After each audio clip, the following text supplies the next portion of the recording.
Good morning everyone.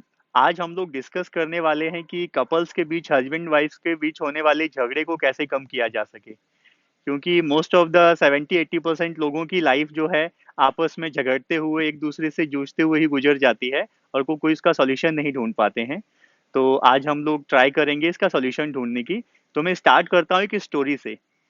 एक बार एक इंसान कहीं जा रहा होता है, उसके पास 6 घोड़े होते हैं। तो घोड़े 6 होते हैं, लेकिन उसके पास उनको बांधने के लिए रस्सियां सिर्फ 5 ही होती हैं।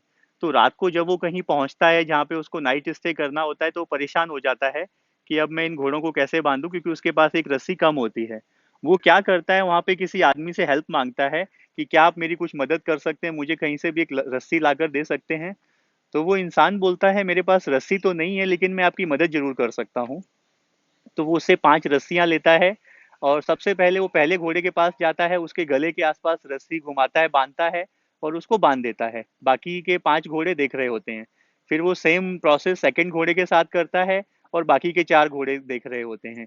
इस तरीके से वो सारे घोड़े, पांचों घोड़े बांध देता है। छठे घोड़े के पास जब वो जाता है, तो वो उसके गले के आसपास हाथ घुमाता है और उसको नीचे बांध देता है, मतलब इमेजिनरी इमेजिनरी रस्सी से उसको बांध देता है। तो वो आदमी उसको बोलता है कि नहीं, ये आपने क्या किया, ये भाग जाएगा। तो बोलता है, नहीं कहीं नहीं जाएगा, आप रिलैक्स रहो, मैं जिम्मेदारी लेता हूँ। तो ठीक है, वो सो जाता है। सुबह उठ के देखता है घोड़ा वहीं खड़ा हुआ है। तो काफी खुश होता है कि चलिए प्रॉब्लम सॉल्व हो गई। फिर वो अपने घोड़ों को खोलता है सबको और चलने लगता है। तो 5 घोड़े चल पड़ते, लेकिन छठा घोड़ा वहीं खड़ा रहता है। तो वो बहुत नाराज हो जाता है कि जरूर उस आदमी ने कोई जादू टोना कर दिया है, जिसकी वजह से ये घोड़ा नहीं हिल रहा है। वो उसके पास जाता है चिल्लाता हुआ कि आपने ये क्या कर दिया। तो वो बोलता है, आपने रस्सी खोली उसकी। वो बोलता है नहीं। तो वो फिर आदमी जाता है, उसके गले के हाथ आसपास हाथ घुमाता है, रस्सी खोलता है और वो घोड़ा भी चल देता है। तो रस्सी वहां पर नहीं थी, लेकिन एक मेंटल रस्सी थी। एक जो है ना, इमेजिनरी रस्सी थी जिससे वो बंधा हुआ था। यही हम लोगों के साथ होता है। जब हमारी शादी होती है तो बैंड बाजा, बारात, शादी के दुनिया भर के खर्चे, मंडप, 7 फेरे। तो एक मेंटल रस्सी हम लोग बांध लेते हैं। एक हमारे माइंड में सॉफ्टवेयर इंस्टॉल हो जाता है, जिससे कि हमें लगता है कि हाँ, हमारी शादी हो गई है। और इसी वजह से हम लोग प्रॉब्लम में रहते हैं।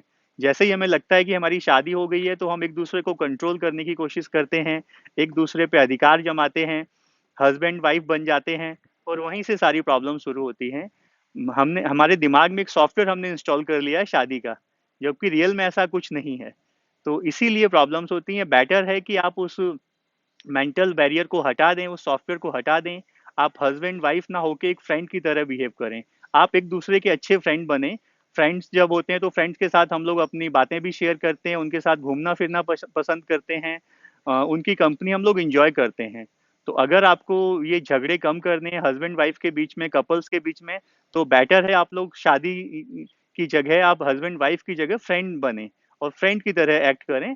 आपकी लाइफ की most of the problem automatically solve हो जाएंगी। फ्रेंड्स के बीच में ट्रस्ट होता है, एक दूसरे की हेल्प करने की फीलिंग होती है, एक दूसरे की कंपनी इंजॉय करते हैं। तो काफी हद तक हम जो है हस्बैंड वाइफ के झगड़े इस तरीके से कम कर सकते हैं। All the best.